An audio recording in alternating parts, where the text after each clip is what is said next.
once again, I will fall back on the example of the Hindu temple. The very concept of the Hindu temple is to take the knowledge of the Vedas to those who were previously not able to partake in it directly. Not everyone is able to chant the mantras, not everyone is able to even understand those mantras directly, even if he listens to them.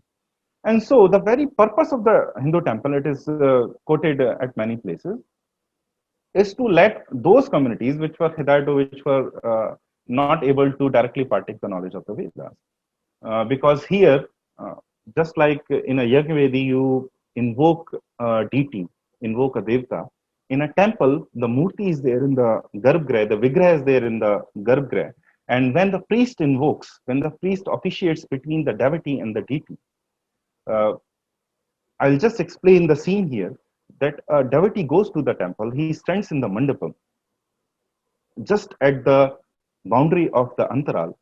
Antaral is where the priest officiates between the devotee and the deity, and in the garbhagriha there is no one else but just the deity, and the priest goes there to offer puja, offer worship.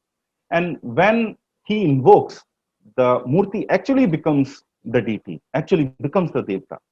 The Shakti descends, that murti becomes the devta itself. And then the act of, in the descent and ascent of Shakti of consciousness, uh, the devotee, without actually performing all the rituals that were performed in the Vedas in performing a Vedic yajna, or even the rituals that go into creating a temple, on running a temple, without doing that, a devotee was allowed to partake in the divine ascent and descent of consciousness, and that is wonderful. This means that our sages were constantly thinking about changing times and space, and they were constantly thinking about adapting the Vedic knowledge, the ultimate knowledge, according to modern and contemporary, not say, let's not say modern, contemporary idioms and phrases and means and institutions. Hindu temple was such an institution. And still, those individuals and those few communities, they were not in, because the Shudras were around at some time in our history, they were around 80% of the population. So of course, not all Shudras were prohibited from certain going to temples. But some community, let's say due to some historical, some social reason, they were, if they were prohibited from coming inside the temple, then the Hindu temple actually invented a very, very novel method of taking the divinity to them. There is a concept of Utsav Murti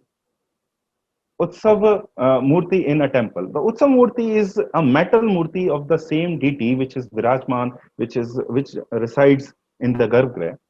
This is a metal Murti, often very, very much smaller than the main Vigraha. And on certain time during a year, sometimes in many temples, it happens many times during a year, Rath Yatra is carried out where the deity comes outside in the form of the Utsav Murti, comes outside the temple and actually does the round of the entire city, entire town. Rath Yatra is not a peculiar phenomena of the Jagannath Puri temple. Rath Yatra, as many of you coming from the south would know, that almost every temple has conduct some sort of Rath Yatra at least once in the year, or some temples conduct it many times.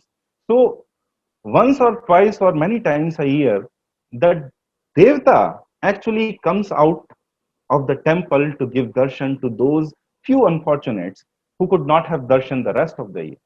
So while the rest of the year the devotee comes to the temple to have darshan of the Devta, of divinity itself, once, at least once a year, the divinity, the Devta himself comes out of the temple to give darshan to those who were, because of certain reasons, excluded from this.